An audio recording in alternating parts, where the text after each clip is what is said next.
Hello, I'm Katie Manning, and you're very lucky because you're listening to Gallifrey Public Radio. Enjoy!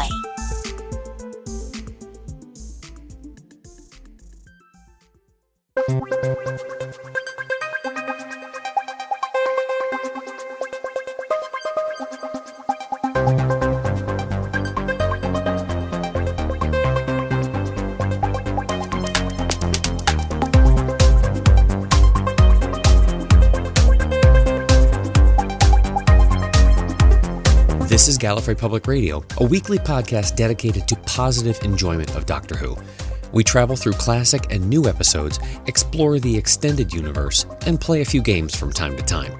We do discuss news, content that has been officially released, and the occasional interesting rumor, but we'll warn you before anything considered spoilers comes up.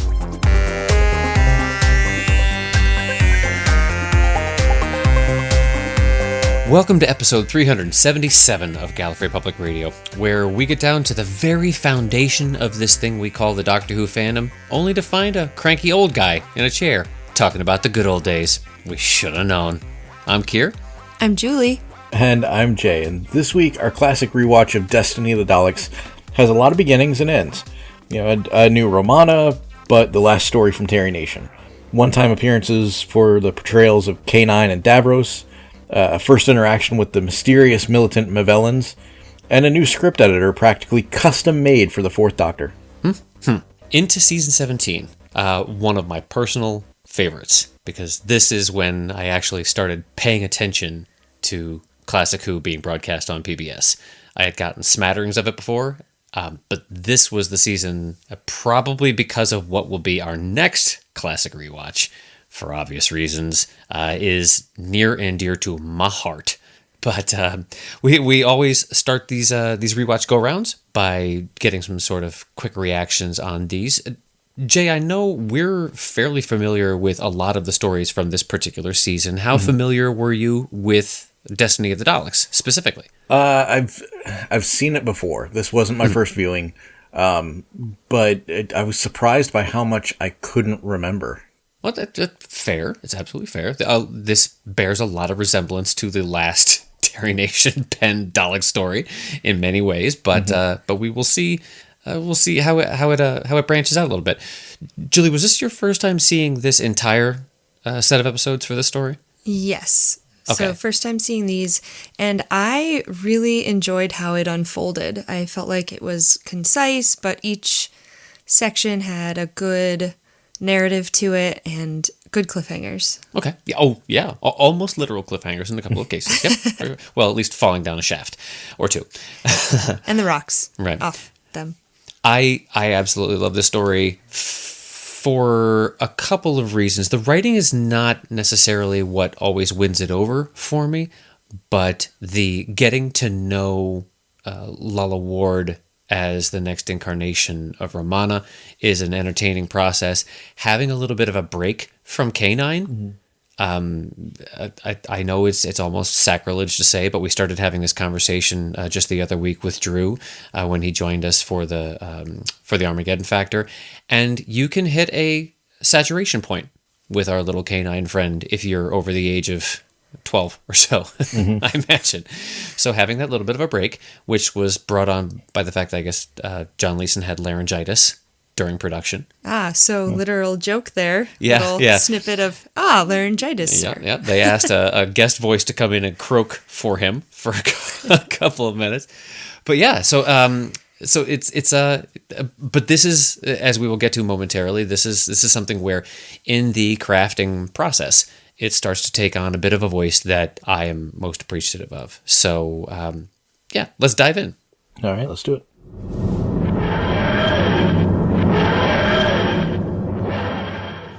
Well, now we've a little time to ourselves, I'll fill you in on some of the events that have taken place during the centuries you've been dozing. Well, Arcturus won the Galactic Olympic Games, Beetlejuice came a close second, the economy on Algo's in a terrible state due to irreversible inflation. Doctor! Yes? Do you believe your puny efforts can change the course of destiny? Well, let's just say I might tamper with it. Destiny, Doctor. What? invincible necessity. Oh, that, yeah. Power. My invincibility. My supreme plan to control the universe. Yes, I've heard all that before. Now do be a good chap, eh? Stay quiet. I've got to concentrate.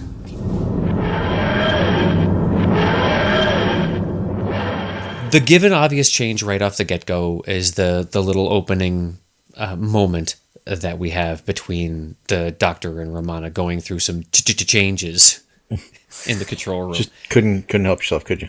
I can't. I literally can't. Well, especially right around this time. I mean, this is 1975, 76. You can't drop Bowie references.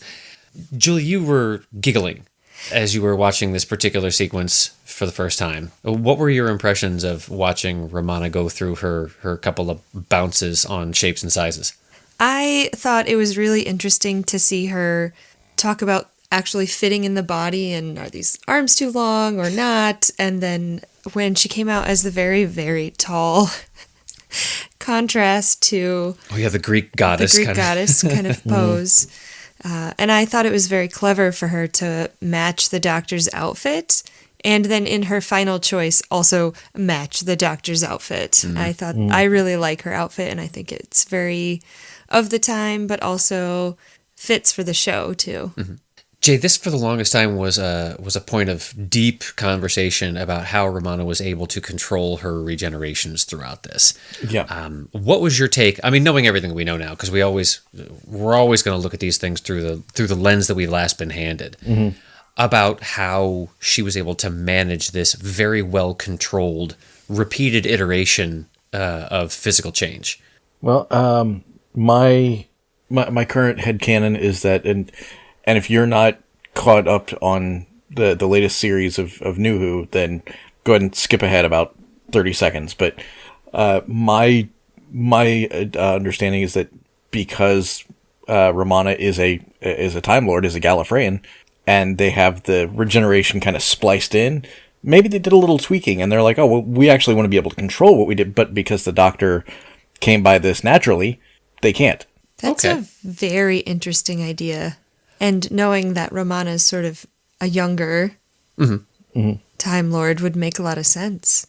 I had always thought it was a matter of the still cooking theory, so that you've got some opportunity to do some manipulation while you're still in that regenerative phase. But we haven't seen the Doctor do that, though. No, it's been forced because of mortal peril. Right. So by the time he's sort of waking up, he doesn't have choices anymore. He's rebuilding already. Or he or she, they. Right. Or it's a matter of, we've heard a couple times worked into the dialogue that the Doctor always takes on the form that the Doctor needs to be at the time. What the universe most needs are met by the Doctor's next form in some fashion. So, I mean, for the Doctor, it's so much like the TARDIS goes wherever it needs to go. The Doctor needs to be who the Doctor needs to be. So maybe for Romana, there's less stress, and she's just kind of freewheeling it. And I wanted to try this one out. Nope, didn't really fit. Try this one out. I'm not really on a time crunch. Just going on an adventure. Where do we want to go? Yelling from the other room like so many people in personal households do. Right. I like the bit of sleuthing and adventuring that takes place within about the first episode and a half, or maybe first full 2 episodes, where they're trying to discover exactly what's going on with these strange craft, strange unknown planetary surface.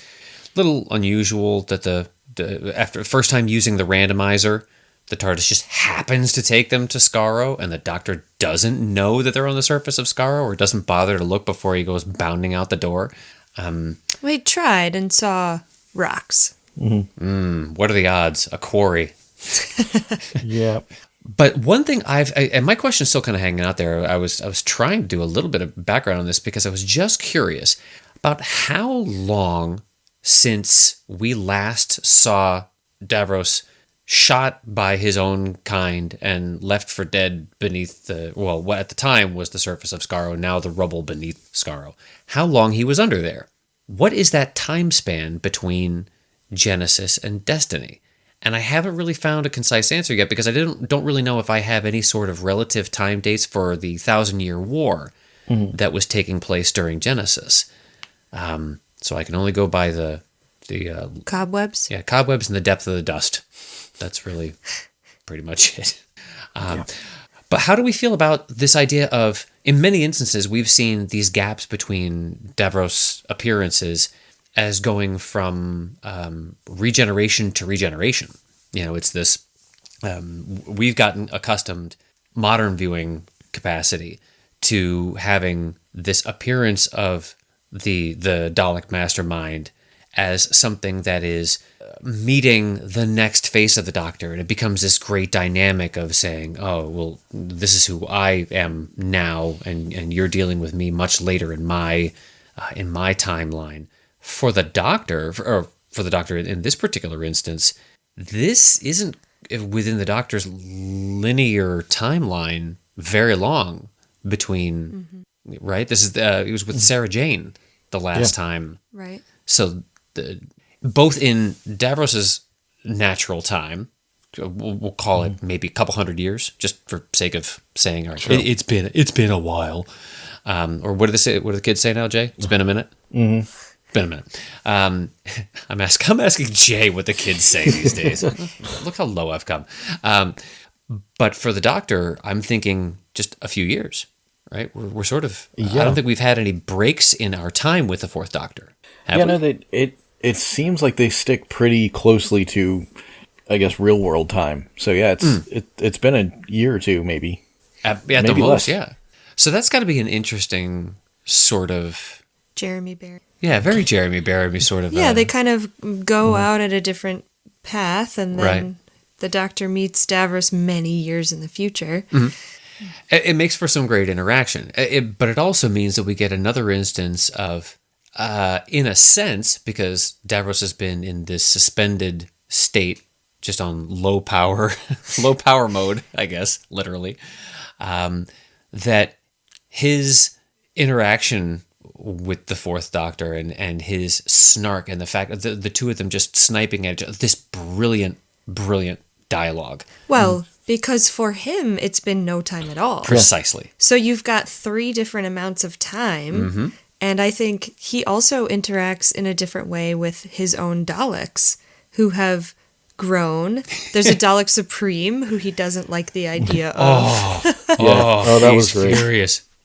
So I think that it gives you a 3 perspective kind of, it's a triangle, which is a great relationship between all of them trying to figure each other out again. I know, Jill, you were remarking on viewing as to Romana's knowledge or lack of knowledge about the Daleks proper. Oh, she did say later that she was faking it, and of course she knows as a Time Lord they're all trained. She did a really good job of lying to the Daleks, though. She is wicked quick with the wicked subterfuge. Wicked smart. Because between that and the feigning death. Within 5 minutes of being underground. Well, you see one dead body. Where do the dead bodies go? The Daleks take them out. Oh, ergo, I must be dead. Yeah. Yes. And they're clearly not doing a mirror test or anything under the nose. What's wrong with them? They're dead. Oh, okay. I'll take you on faith on that and carry this body out. Based on the Dalek physiognomy, they can only look and scan people that are standing. So once you fall over, they can't bend. So you're where'd that good. person go? They're laying down right there. Yeah, they fell out of frame. You can't help it. They would just bump into and wiggle, but there's too many rocks. Yeah. So I gotta say, there was a great balance in this story. I don't often credit Terry Nation for brilliant writing, and I'm not ashamed to say that. But I will say that in this story, and I'm going to get to my reasons why in a second, there is a balance between treating the Daleks as rather comedic at times, but still being considerably awful. The firing squad, in particular. So we may be laughing at them at one moment, or the Doctor throwing that great line down at one when he's up escaping through one of the shafts, and says, if you want me so badly, why don't you just climb up here yourself? Yeah. Well, no, if you want to show me your superiority, why don't you come up here and get me? Right. Which yeah, I remarked is I wonder if it's a throw forward, throw back from Tennant saying, so 10th Doctor saying, if you're so superior, why don't you climb these stairs? Oh, they're going up the stairs. Run. Yeah, the whole levitate sequence. Yep. So it has to be a It direct must be. homage. That would be. Right. Way too much, way too close to plagiarism there. But so we've got you go almost immediately from a moment like that to prisoners being executed very succinctly. I mean, and rather graphically. You know, the moving into this season, I think the effects actually took a step forward too, as far as the quality of seeing some of the spacecraft landings and things like that. They're not moving so much like plastic models on a string. Our laser effects are a little better. Our Dalek ray guns are a little more accurate, as far as the laser beam actually coming out in the direction towards... it's fired. Yeah, precisely. Yeah, if the actor holds it at this particular angle, you don't expect the bolt to go off about 30 degrees to the left, kind of thing. I really liked when the Daleks are going through tunnels that you got some lower camera angles. Ooh, yeah. And the Daleks sort of rolled past, and some of those different shots were really interesting. Kind of experimenting a little bit with some more dramatic shooting techniques. Yeah, pulling along the camera on that little dolly cart way down low. Was kind of cool. And I really giggled at the spacecraft landing outside and the sand shooting up in all the different directions. I feel like that's probably pretty true, where it just kind of lands, settles, settle. Yeah, well, you got. I think anything you can do to sell that little bit of extra is cool. Plus, we had a lot of pirate. We blew up a ton of Daleks. Yeah. In this one, Great. dramatically. Yeah. So maybe they were planning for a redesign, and they knew that they were going to be scrapping the old shells, and they wanted to go out with bang, literally, because there was one that was reduced to sticks. Yeah, looked awesome. It was great. I know my reason for really liking some of the elements of exchange, some little script inclusions, and some little bits of business that are in this particular story that I think are indicative of what I really enjoy about season 17. And I think we owe a lot of that to our new seated script editor. Yeah. Anyone that is familiar with at all with Who in the 70s, I mean, we all know who's to thank for most of it. I mean... Well, I mean, just you think about hands that have really guided some pivotal changes over the course of this show. You've got your Phil Hinchcliffes, you've got your Terry Dix, and hands like that where that, or Robert Holmes, when they were at the helm, or when they had a seat of real creative control, you knew that your stories and pacing and tone and thematic elements were going to follow rather specific bents. Hinchcliffe wanted to take things, make them adventurous. Holmes wanted to make them dark and mysterious and scary, almost to detriment. When it comes to Douglas Adams, I think the idea was to go a bit madcap. I mean, Douglas Adams knows how to make things entertaining and smart. Two things that are very important in the world of Doctor Who.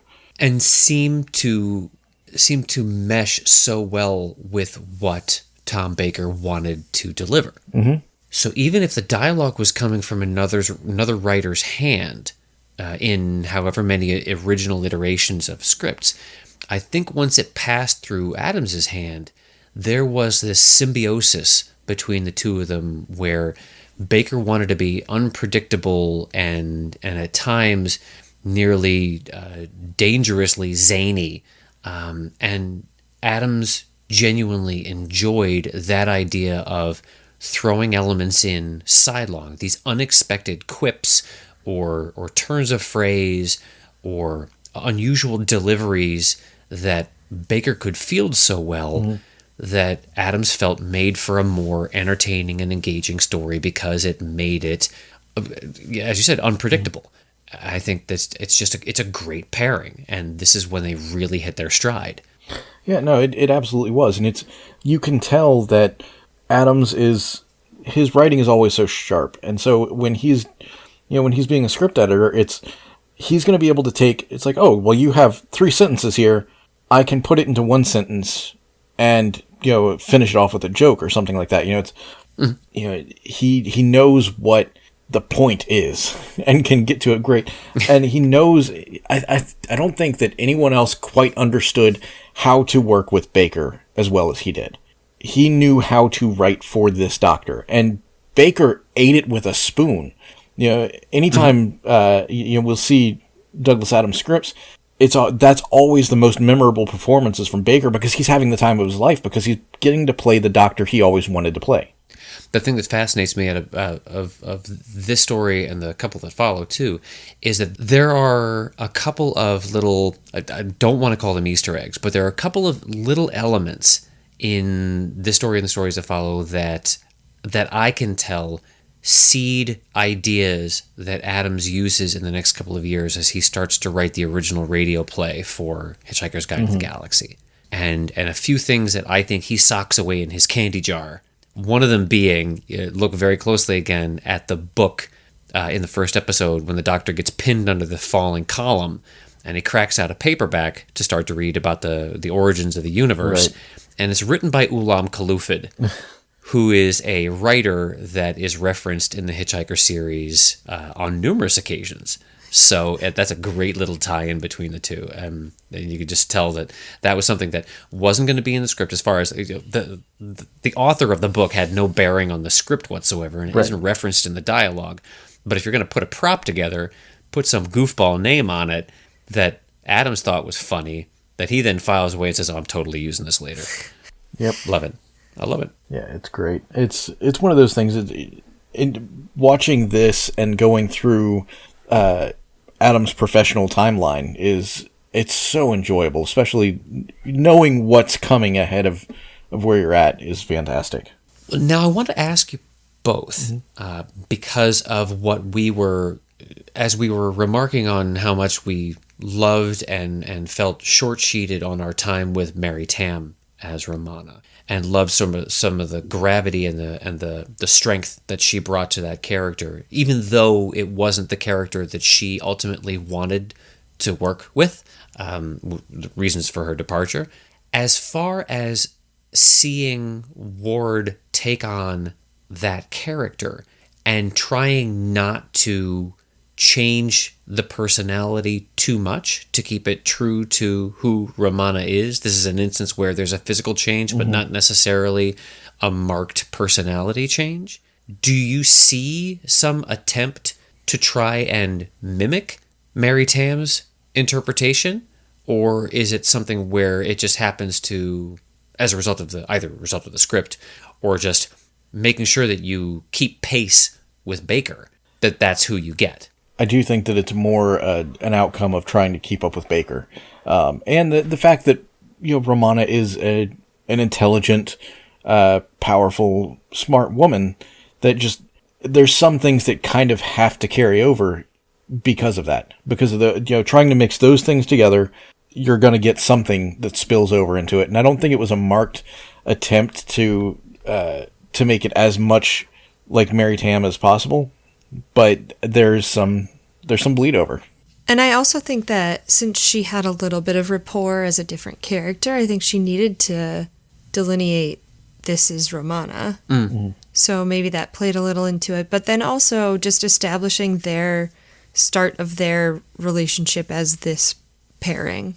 Something that's still inherently hers, but still carries the strength and the gravity that the character of Romana has already established. Right. Romana as still a companion, a Time Lord, keeping pace with the Doctor and playing smart.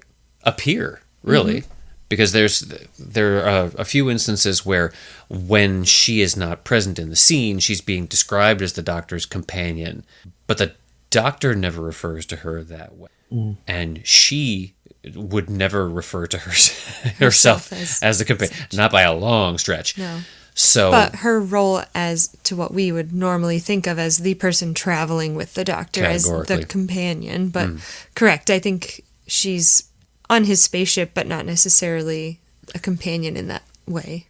Also, if there is some cognizance on Lalla Ward's part as far as investing in the character or putting some research into the character, knowing that now we are dealing with Romana outside of the mission that she was originally saddled with as a result of having to be there as part of this key to time search. That is now complete, and she is choosing to travel with the Doctor at this point. There was a decision made at the end of the Armageddon Factor where, okay, well, what are we doing now? Well, we've got a randomizer, that's going into the TARDIS that's going to take us anywhere in space and time. And she, okay, buckle up, let's go. I got my helmet on. Let's go. From the other room. From the other room. I'll be right over here changing. Where are we going? Right, precisely. So yeah, I guess the last thing I wanted to sort of bounce off the two of you has to do with the idea of the Movellans and this. It's an interesting sort of class of protagonist. Maybe we think they're they walk this really fine line throughout most of the story. Yeah, and then there's a bit of a reveal, and then we realize that they're not exactly adversaries, but they're not the good guys anymore either. This is something that I will definitely credit Terry Nation for. How did that whole exposure, that unraveling, work for either of you? Yeah, for me, it was really weird because I'm playing through it, like watching through, and I don't remember how the reveal comes, but I'm sitting there watching the whole time, like these guys aren't good guys. Why are they're bad robots, right? I'm starting to question my own memory by the time we make it to the reveal, and I'm like, there it is. That's what it. But they do such a good job of disguising it that me having been through this and know what's coming, I'm questioning that. I thought that it was definitely very clever.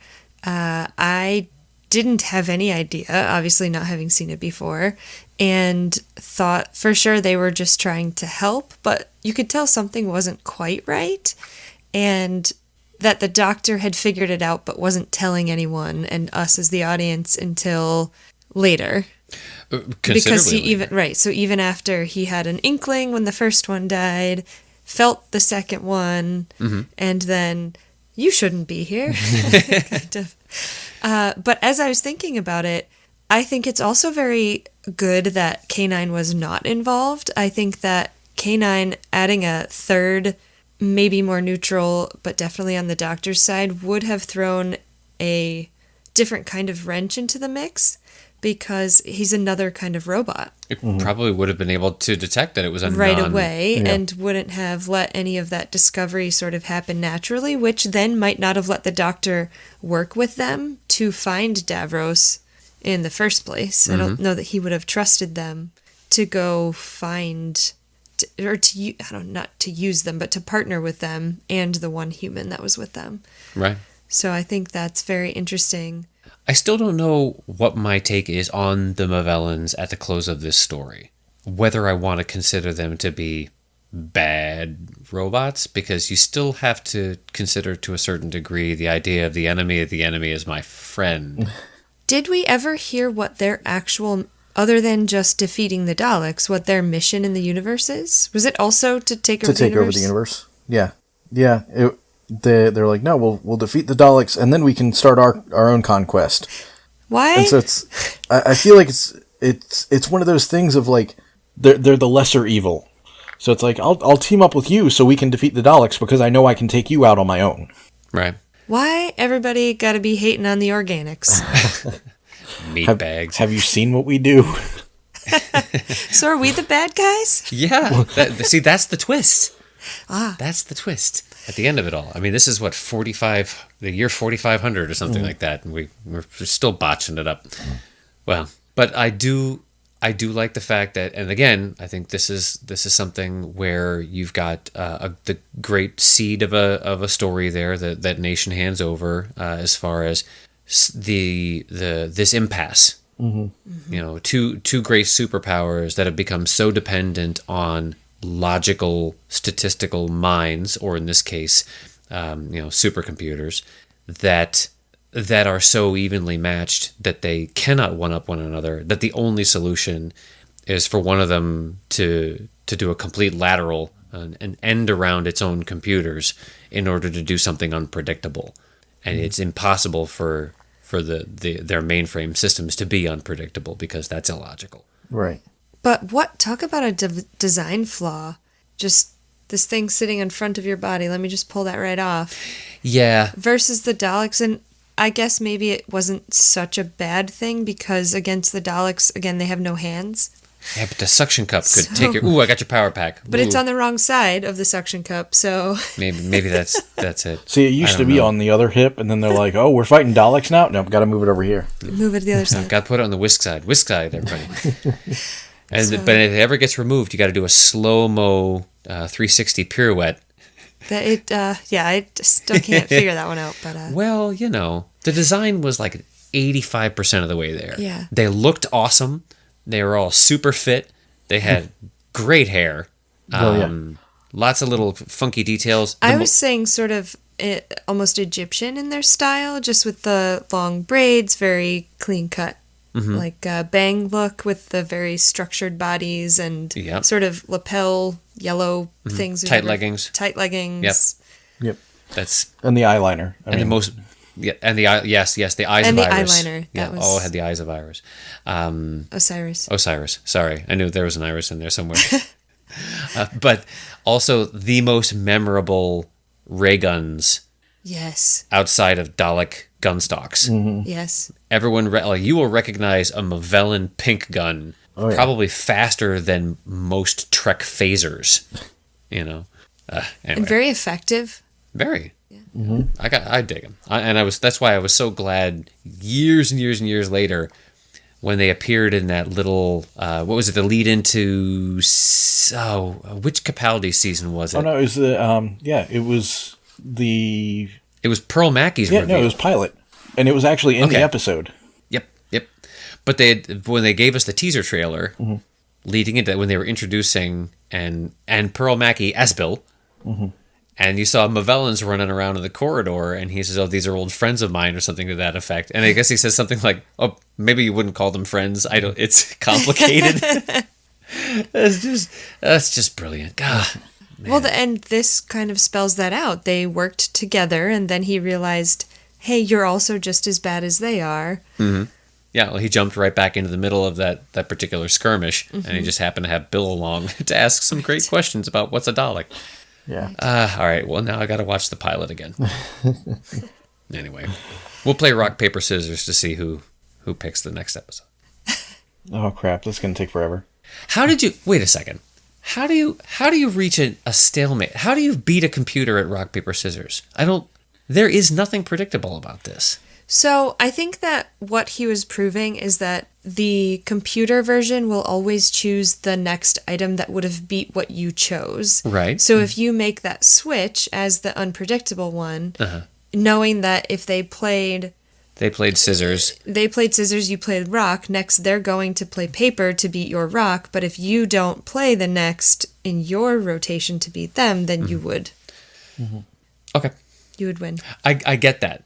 It's all a matter of how do you win the first match. Yeah. Which is the point of, it's boiled down, but that's the point of why the Daleks and the Movellans are fighting forever, is because they hit that and can't break the cycle. Yeah, they should have played tic-tac-toe, because that always works out better for computer games. Anyway. But then you can't have a clever conversation while you're playing, because that doesn't work out. Yeah, just keep thumping on the scenery. So we like to assess these stories for their inclusion into either a starter set, necessary set, things like that. Jay, would you consider Destiny of the Daleks to be one that would be on a recommendation and or rewatch list? I would absolutely rewatch this again. It is fun. It's a well put together script, which is, as we've said, not something that we can always say about Terry Nation scripts. But it is fun. It's enjoyable, and even going back to it, there were things that I'd forgotten, things I'd missed. And it is you can pull things out of it. Whether or not it's something that I would recommend is situational. It's yet another Doctor Who or another Dalek story. It's here's Davros again. We've already done this once. The real big thing is like, okay, well, let's watch another Time Lord regenerate. This is why we have Lalla Ward instead of Mary Tam, and so that's I'd say that's the biggest draw, short of like a specific, like, oh, you want to watch where the Movellans come in? Okay, here's the... Right. So yeah, I probably wouldn't recommend it. I guess it depends. Yeah, as you say, it's dependent on what people consider to be on their requirements list as what are the key milestones that they want to see. And if someone comes into it saying, "I want to know where all the critical moments are," this may not be a critical moment, but if they want to know what some of the real moments of interest are, okay, this is where the Doctor starts to work with Romana in earnest. Yeah, because this is they're now on their own. They're not following some agenda handed down by the White Guardian. They're in it for the adventure, and it brings them right back up against Davros. Yeah. But on the flip side of it, if I wanted to give a great Fourth Doctor and Davros interaction, I would go back and say watch Genesis. So I see that. Julie, would you, as far as rewatchability and recommendability? I, again, thought that it was a very fun story, and I did like the controversy between the Movellans and the Daleks. I thought that was a fun exchange. But in terms of how you guys are both saying, I think that showing a major moment, I don't think it did that. But it was definitely fun. I'd recommend it. Okay. For people that are just looking for some just some good fun. adventures. You know who the characters are, but they do a good job of reintroducing everyone and explaining who everyone is. I thought it was good. With the exception of a couple of action sequences, this is definitely, I guess, what we've started to come started to coin the term the laundry folding episodes. So Yes. while you're doing a load of laundry, this is one to have on so you can listen to it, and every once in a while look up at the screen and go, Oh, yeah. okay. That's a cool ray gun. Yeah, nice. Yep. Pink guns, cool. They're going down that same corridor again? All right. Fold, fold, fold. Excellent.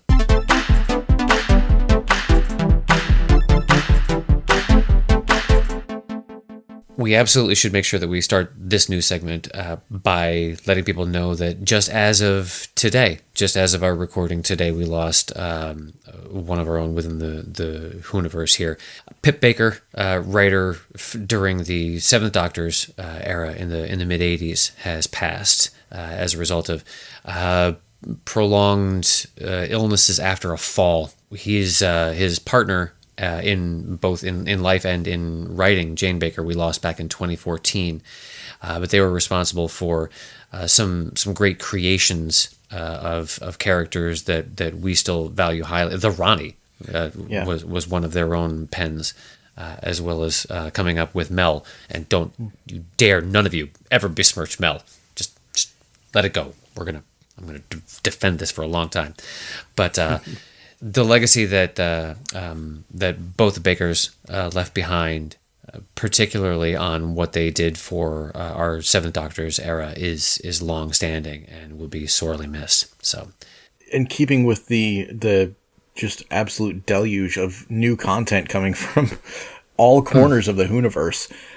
See, this is what happens. You lock the writers up and don't give them any other outlet. We're going to get new stuff. It's great. That's true. Take notes, people. Stephen Moffat put out a new short story. A bit of a longer short story, called this a middling story, I guess. I don't know. Well, we got spoiled when we got a short story from Pete McTee last time. Mm-hmm. It was the press play was a 5-minute, 10-minute read, maybe at most.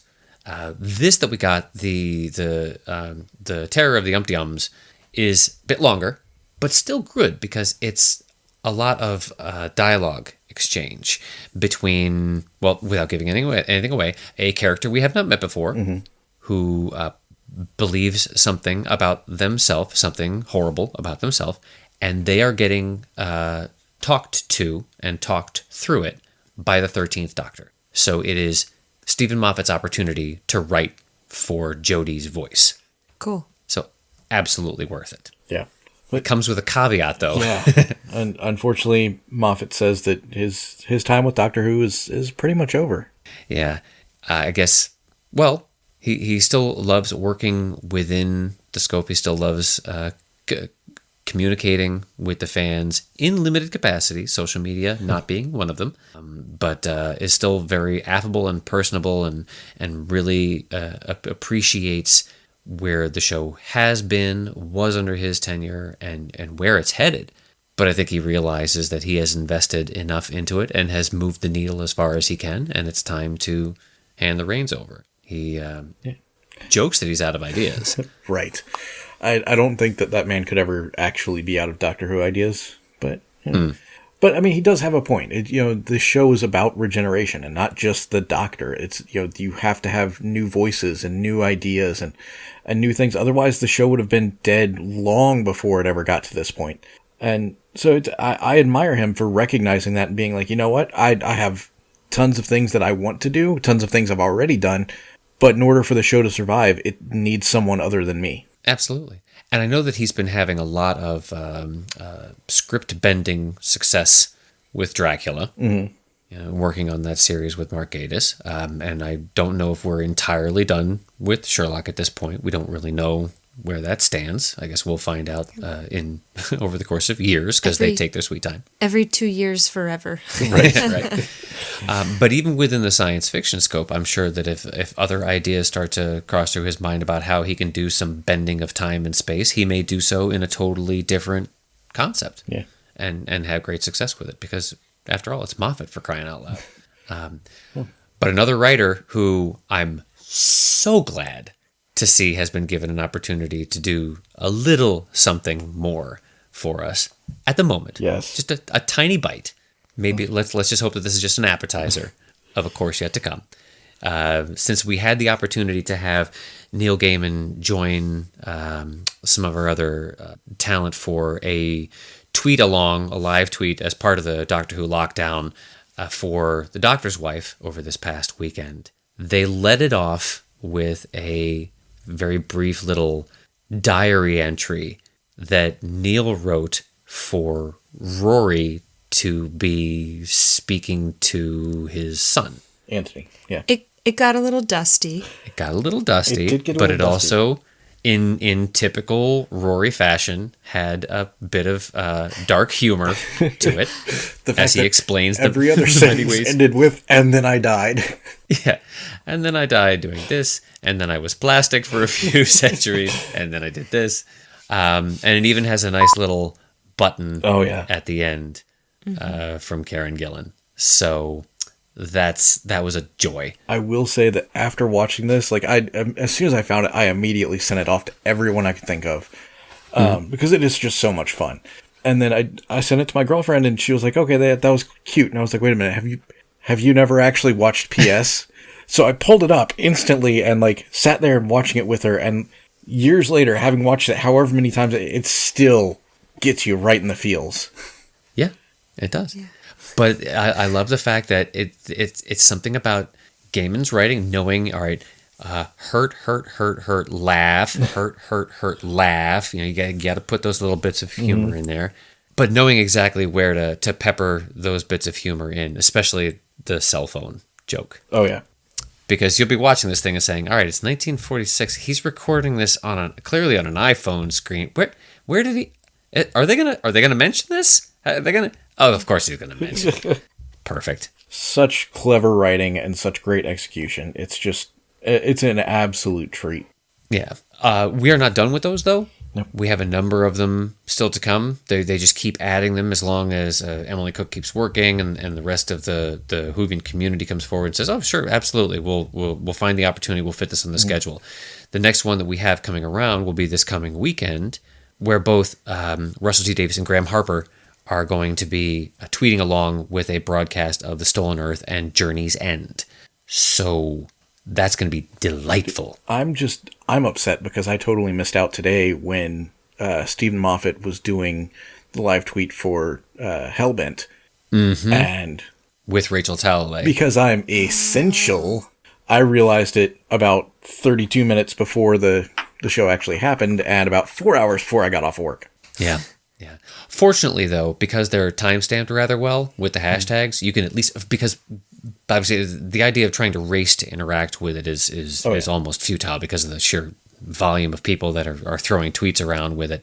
But if you just follow along with their accounts retroactively with your broadcast time. So start the recording for yourself and at least be able to see. It's almost like having the secondary audio track on the DVD and doing the commentaries in that regard, because you get so much more interesting information, like specifically with today's broadcast, and Moffat explaining how the story of the hell of a bird went through a few iterations. And it started as like a story about a slug. I don't know. It took a very strange turn, but that's the kind of reason why it's worth even going back and rereading these if you're not along with it in the stateside middle of the afternoon as these things are being done. Right. But the hashtag to watch for this coming Sundays is, of course, they're going to make it hashtag Subwave Network. So that's a must. Yeah. This week's a special week in the Whoniverse to begin with, because this is like the Doctor birthday week. They throw a stick and you can hit at least 3 former doctors on their birthday. Began with Peter Davison just a couple of days ago. Today, as we're recording, is Peter Capaldi's birthday. We have, and this coming weekend, I think it's Friday, is David Bradley's birthday. And then the next day, Saturday, is David Tennant's birthday. So we're all over the scope here. I think I might have even missed one in there someplace. I'll have to go back and check, but I think I might have missed one.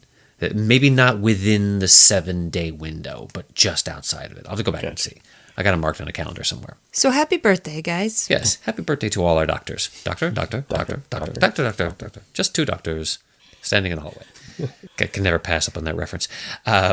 One last bit of news that just came into my hands a couple of hours before we started recording, so I don't have all the details on it other than the fact that I just wish they would do it faster, is that as we were just mentioning Stolen Earth and Journey's End, and as we all love having any opportunity to have Donna and Ten, the Tennant and Tate connection, if you remember did they do it was it for Red Nose Day? Or for I don't Comic remember. Relief? They did the little bit a couple years after they had wrapped up their time on Who, that they did a comedy sketch where Lauren Cooper was introduced. I ain't bothered. And it became this just beautiful, iconic bit of comedy between the two of them. They're apparently going to reunite to do one in light of Stay at Home. So Lauren Cooper getting homeschooled. Oh, man. Let your imagination just run with that one. Think about how funny it could possibly be in your head, and then wait and see what you are given. Yes. Anytime the two of them get together, it's just... Chef's kiss. So yeah, we'll share the details as we have them on that one, and hope that they get it into our hands as quickly as possible. Yeah. It cannot come soon enough. I'm Josh Liston from On the Bubble podcast, an oral history of television fandom, part of the Gunna Geek Network, just like the show you're checking out now. Shows on the network are individually owned, and opinions expressed may not reflect others. Find other awesome geeky shows at GunnaGeekNetwork.com.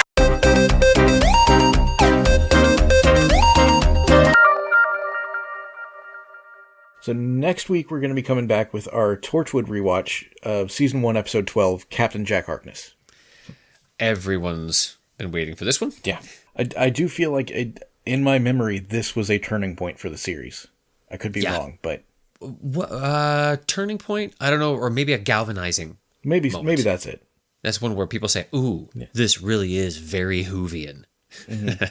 We finally get a little time travel. True. Well, we had people coming through. Right. For Bermuda our Triangle. characters. Right. Doing a little time travel, not just receiving Yes. travelers who had been through time. Very true. Pushing the Artron energy the other way. Yeah. Well, this has been episode 377 of Gallifrey Public Radio. Until next week, this is Jay saying, so one of us always tells the truth and the other one always tells a lie. You know, I said I was sorry. Love that exchange. This is Kier saying, so for our next game, we'll play Global Thermonuclear War, huh? Would you like to play? And this is Julie saying, paper covers rock. We'll see you guys next week. I'm Z. Bye.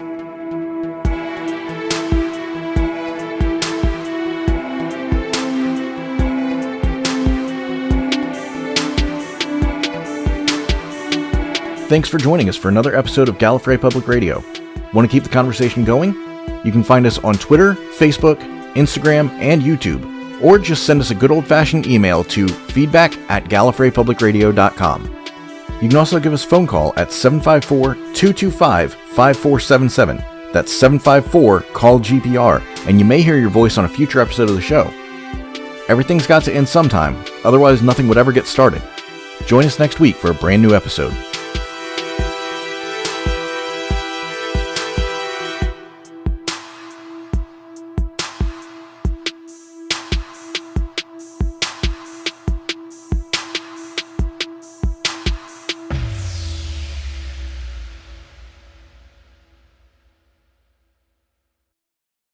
I'm Jacob Henson.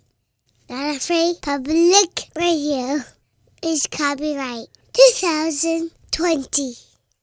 See you next week. Jay, your chair is getting so much worse, dude. You know, It's so creaky. I swear I just took WD-40 to it the other day, too. You know what you can take to it? A Axe. match. Wait, is it a wood chair? No. Everything burns at a hot enough temperature. Pour enough You gasoline say on a it. match and it's like a normal chair.